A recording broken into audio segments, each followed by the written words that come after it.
William Sudana. Izin menjawab. Kita ngobrol-ngobrol dikit tentang sebagai orang yang sifatnya dar-der-dor banget. Ketika lo berbenturan karena satu hal di tempat kerja lo, seberapa sering atau seberapa mudah lo untuk berpikir cabut aja gua? Pertanyaan yang mantap.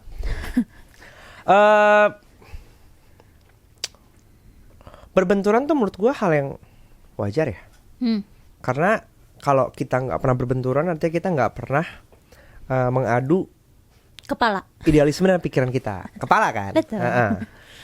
Tinggal masalah kita bisa berdamai nggak? Oke. Berdamai sama argumennya, sama keputusannya. Karena bisa jadi ketika ada argumen itu kita lagi bermain ego juga. Ego bahwa gue yang paling benar. Ego bahwa kalau selama ini gue selalu making decision, berarti apa yang gue pikirkan mungkin yang paling benar. Gitu. Jadi kalau misalnya apakah harus langsung cabut, kalau buat gue belajar belakangan ini untuk melihat dari perspektif lain gitu, bahwa nggak selamanya yang gue pikirkan itu benar, selama itu bisa masuk dalam logika gue. Mungkin nggak langsung ya, ada momen-momen gue harus mencerna itu tuh. Oke. Mencernanya tuh kayak, oh iya ternyata maksudnya gitu ya, oh ya mungkin emang harusnya gitu ya. Kontemplasi. Kontemplasi. Kalau ada tim lo yang mendekat ke lo, terus lagi curhat, Mas aku galau, pengen resign apa enggak? Lately lagi banyak banget, jujur. Ya. Apa yang lo lakukan sebagai leaders? Oh buat gue akan tanyain apa yang jadi, apa yang men-trigger hal itu gitu. Oke. Karena itu yang selalu gue bilang juga lo ke tim tuh, tiap kali di sesi farewell biasanya. Kan kita punya ritual. Kalau ada yang resign itu pasti ngumpul, ada town hall, semua orang cerita kayak gitu, kasih testimoni. Kita bekerja itu sama kayak kita naik angkot, naik bus lah gitu. Akan ada di mana lu harus memutuskan, gue harus turun, walaupun bus masih berjalan. Kayak gitu. Jadi know when to exit. Nah pertanyaan gue adalah apa yang membuat lu memutuskan untuk turun gitu? Apakah emang udah gak sejalan lagi, atau mungkin kondisinya ya kan gitu kan, kayak aduh bau nih di sebelah ada abang-abang keteknya bau gitu kan, kita kan turun juga mungkin ya kalau udah gak kuat ya gitu. Jadi bener kan? Benar. Jadi gue menanyakan hal itu dulu gitu. Dan most probably ya, sejarahnya sih kayaknya kalau kita ngomongin orang yang mau resign datang selama dia belum mutusin mau resign. Oh enggak, cuma buat galau-galau aja. Ada yang kita juga ada. Kalau gue lebih ke ya lu encourage untuk resign aja gitu. Kalau emang udah gak sejalan, gue gak apa-apa, pulang gak apa-apa. Ya yang penting apa, lu punya plan ya. Kadang-kadang orang resign dimakan impulsif ya. Jadi gak punya plan gitu ya. Buat gue kayak indis ekonomi, tidak punya plan, Anda masuk ke dalam jurang pengangguran juga dong. Benar, berarti kan resign itu sebenarnya sebuah keputusan yang sifatnya harusnya strategis instead of emosional. Keren, bahasa lu ini banget, cloud banget. Keren. Nah, tapi pertanyaan gue selanjutnya, banyak orang yang akhirnya tadi kan lo bilang in this economy sulit ketika lo bisa punya privilege untuk menyusun strategi resignations lo. Banyak orang yang tidak punya privilege itu. Means banyak juga berarti orang yang bertahannya out of fear.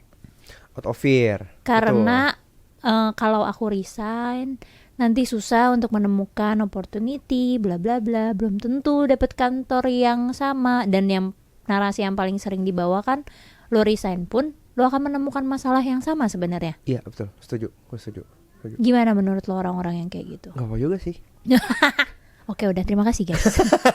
Ya kan kayak kan di dalam sebuah perusahaannya itu kan kita bagi tiga nih. Ya kan ada yang benar-benar si high performers, ada yang low performers, ada yang biasa aja kayak gitu. Yang high performers tendensinya dia akan lompat-lompat tuh, mencari opportunity baru. Ada yang biasa-biasa aja, ada yang lompat-lompat, ada yang dia tetap stay dan loyal. Tapi ada yang low performer yang dia nggak tahu mau ngapain, batu aja gitu di dalam organisasi, dia salah, mau dikata dibully-bully juga tetap bertahan di situ, kuat aja kayak gitu. Mungkin lu udah pernah ketemu juga dengan orang seperti itu kan. Menurut gua nggak ada yang salah juga ya. Tergantung aja gitu sampai perusahaan yang memutuskan untuk mengekik dia secara paksa. Tapi menurut lo kenapa orang-orang high performance lebih intensinya lebih mudah untuk resign dibandingkan orang-orang low performer?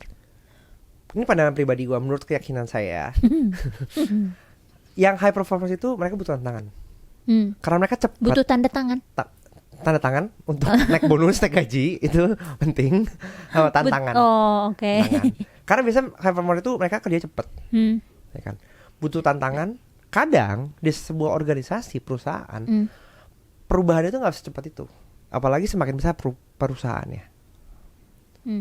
Itu kan nggak bisa secepat itu kan, ya kan.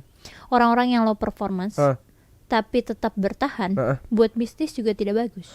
Apalagi kalau gue dia bertahan karena aku kerja di sini udah lama, aku loyal. Dia menjual itu kan, aku loyal anaknya. Tapi sebenarnya secara skills tidak bertambah, dia tidak berkembang. Which buat bisnis tidak bagus. Gue punya perspektif lain, biar kita aduin. Menurut gue, memang kalau dari kacamata bisnis tidak bagus, tapi somehow kita pun membutuhkan kok orang-orang yang mungkin dia sifatnya adalah clerical, administratif gitu ya. Karena yang fine with routine. Fine with routines. Coba bayangin kalau semua orang tim kita itu tidak suka dengan rutinitas. Dia mau sesuatu yang baru. Siapa yang melakukan? Kita bikin inovasi, tapi nggak ada yang maintain gitu. Coba kalau orang kayak gue semua, demennya bikin, nggak ada yang maintain. Pusing. Gue lately ya, gue ngerasa kayak kelabakan. Kenapa? Karena dengan adanya semua dunia teknologi ini, kayak ada ide ini, gue lempar, bikin plannya ya, jadi plannya. Gue simpen dulu, gue parkir dulu plannya. Ada lagi, gue parkir dulu plannya.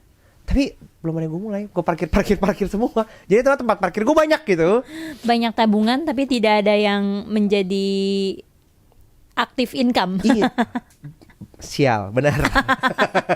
Bangke. Tapi setuju. Jadi gue kayak, baik banget ya yang gue parkir ya. Kayak ini kayak kemarin gue tuh lagi nge-share agentik ke tim gue gitu, kayak gue mau ini ya, ini belum gak apa-apain ya ini ya, baru bikin prototype belum pernah gue pakai lagi kayak gitu. Dari kemarin gue ketemu satu artikel yang gitu.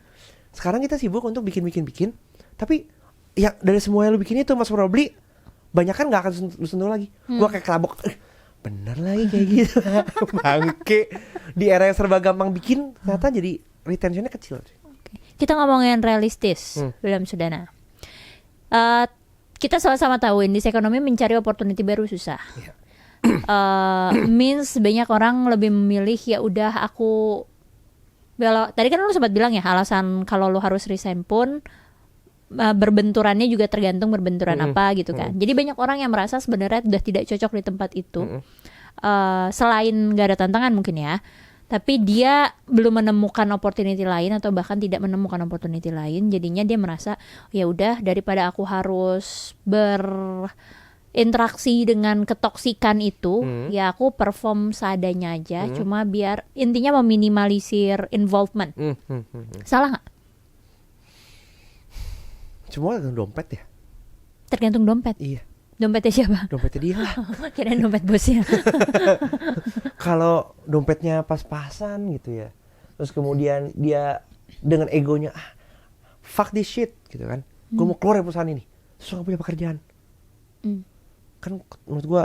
Tapi kalau dia stay tapi ya. dia ya udahlah aku performance gini aja. Kalau emang misal contoh yang paling sering terjadi adalah masalah gaji. Gajinya misalnya cuma UMR. Terus sedangkan dia merasa yang dia harus lakukan sekarang jauh di atas UMR. Jadi dia kayak ya udah kalau emang bos gue nggak bisa naikin gaji gue, ya gue yang turunin performa gue.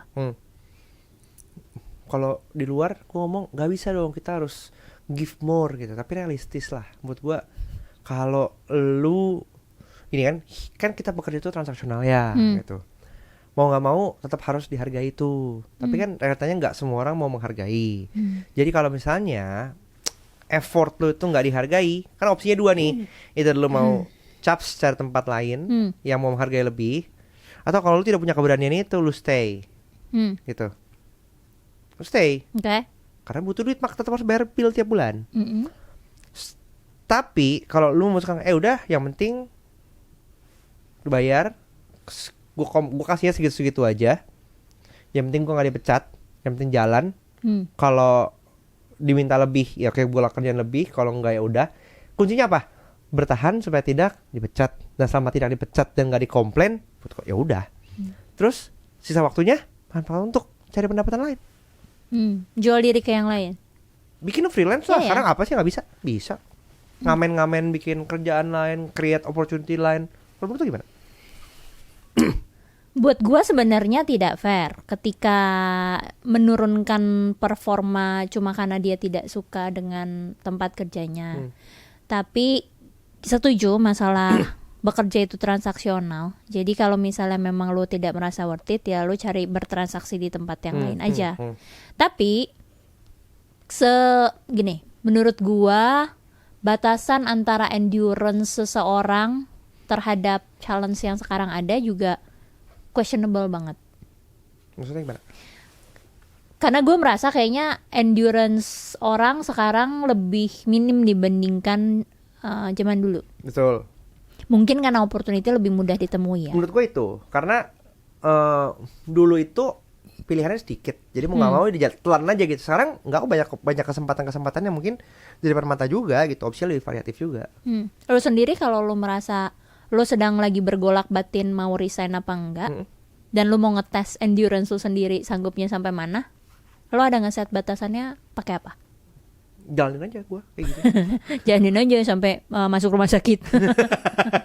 kan gitu ya, resign dari corporation, bikin Fosfoyer, gasnya terus gitu sampai hari ini.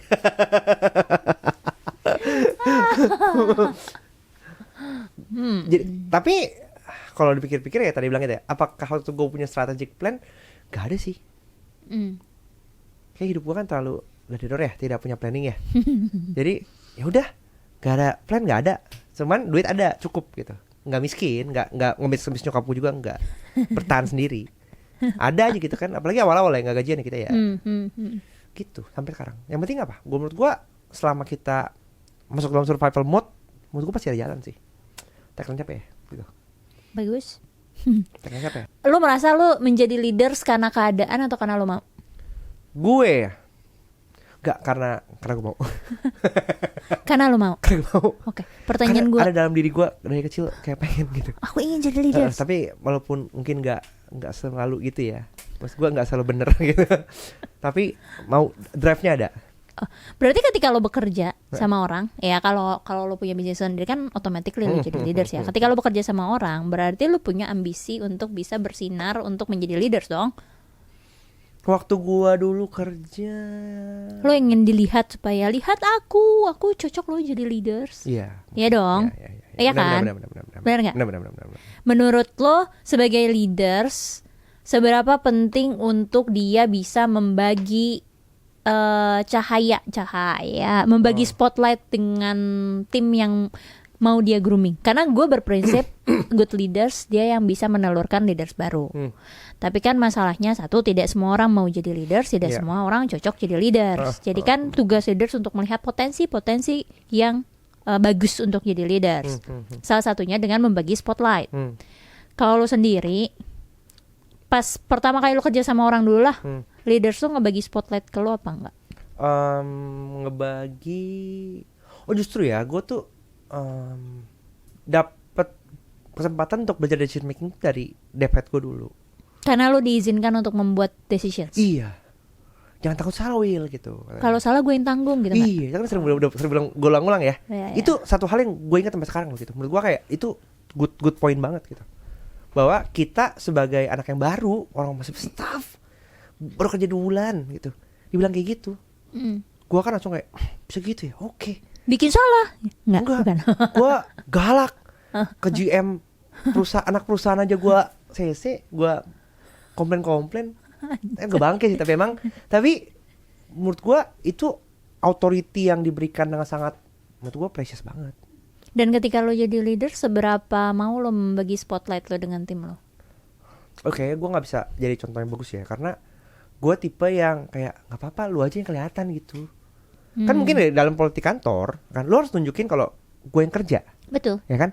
Sedangkan apalagi as leaders. Apalagi as leaders gitu. Betul. Apalagi kalau gue, tapi nggak apa-apa. Nggak usah, lu nggak gue kerja nggak apa-apa, yang penting gue kerja. Lu nggak melihat hasil kerja gue nggak apa-apa, ya udah gue Yang penting gue udah kerjain. Ini yang gue bisa, gue yakin kerjaan gue bagus, ya kan. Orang lain yang bersinar nggak apa-apa juga sih. It's bad ya dalam konteks politik kantor ya. Untuk orang yang mau mencari posisi, menurut gue bukan satu hal yang bisa contoh. Karena waktu itu posisinya adalah gue nggak butuh spotlight itu, jadi gue don't mind, nggak apa-apa. William nggak kerja gitu kan? Enggak, gue kerja kok. Cuma mungkin nggak lihat aja, gue nggak yang ngemeng-ngemeng keluar-keluar, hehehe gue kerja gitu. Jadi ya sudah gitu. Tapi kalau melihat leaders lu sendiri tidak cocok atau tidak pantas untuk mendapatkan spotlight, lu take over gak? Contoh? Misalnya lu melihat sebenarnya leaders lu inkompeten. Lu memilih mending gua cabut, apa mending gua take over, aku yang bersinar? Gue take over. Lu yang bersinar? Gue take over. Oh. Enggak, gue yang speak up aja gitu. Lu yang bersinar dong, lu yang jadi terlihat kan? Oh, oke. Kalau lu? Gue tipe hierarkis banget lagi. Ketika udah ada mungkin ini agak sedikit berbeda ya. Jadi ketika gue tidak suka sama, menurut gue leaders gue inkompeten, yang akan pertama gue lakukan adalah gue mensupport dia dengan apapun yang bisa gue lakukan untuk melihat dia terlihat kompeten. 48 Rules of Power banget ya, Robert Greene. Never outshine your master. Keren. Rule number 1. 48 Laws of Power. Karena mungkin gue anaknya gue sangat amat menghargai chain of power. Chain of power. Jadi nggak sukanya gue sama leaders gue, lo akan tetap melihat di depan bosnya leaders gue, leaders gue akan tetap mensupport si leaders gue, tapi gue nggak perlu untuk kelihatan. Tapi di belakang gue akan nge-bash leaders gue. Untuk nge-challenge terus pernyataan-pernyataannya, untuk nge-challenge terus pemikiran yang mungkin menurut gue salah. Tapi keluarnya lo tidak akan melihat gue men-take over si spotlightnya buat leaders gue. Gue mau leaders gue yang tetap ada di spotlightnya. Kecuali kalau gue udah berusaha untuk ngasih support supaya dia terlihat bersinar tapi nggak bisa, baru gue resign. Tapi gue resign bukannya take over spotlight. Diam-diam hilang. Nggak diam-diam lah, ngasih surat. Iya,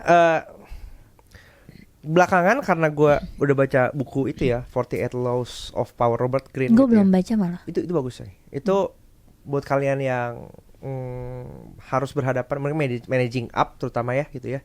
Buku itu buku yang bagus, kalian cek di sini ya. Itu bagus banget bukunya.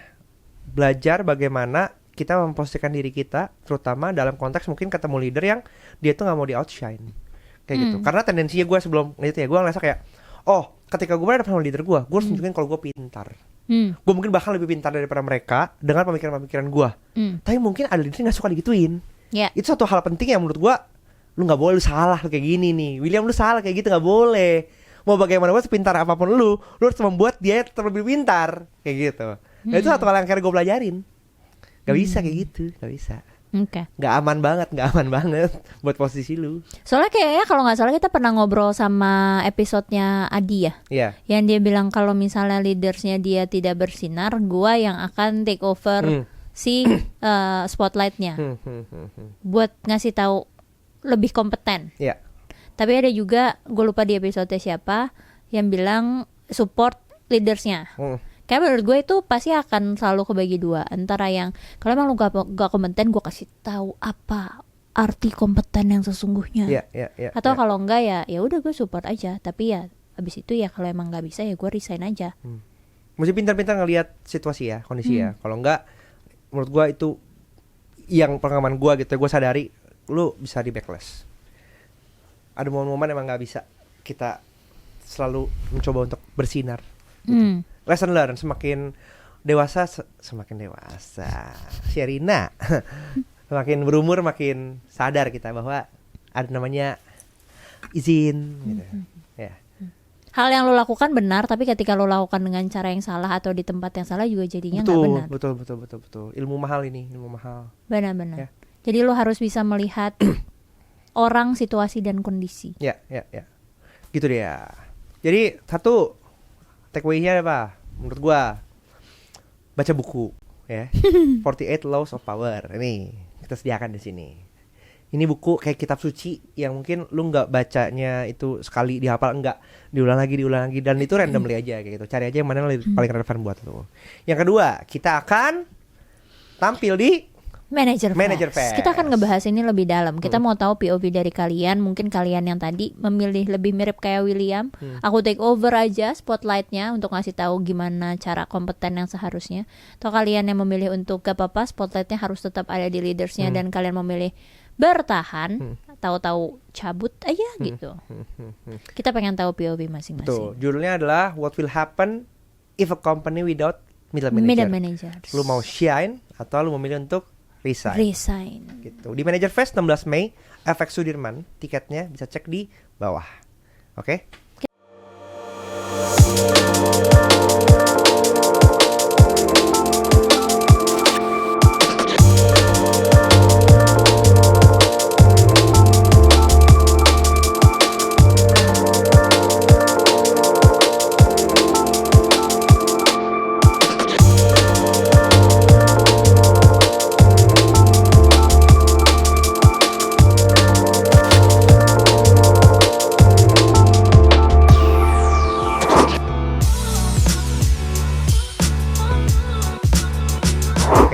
Kita ngobrol bareng di lokasi hari hanya.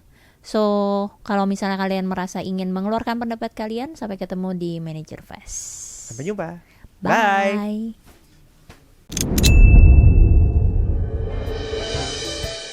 Terima kasih ya udah nonton sampai habis. Kita juga masih punya banyak konten lain yang bisa membantu kalian untuk berkembang menjadi leader yang lebih baik lagi. Cek videonya di sini.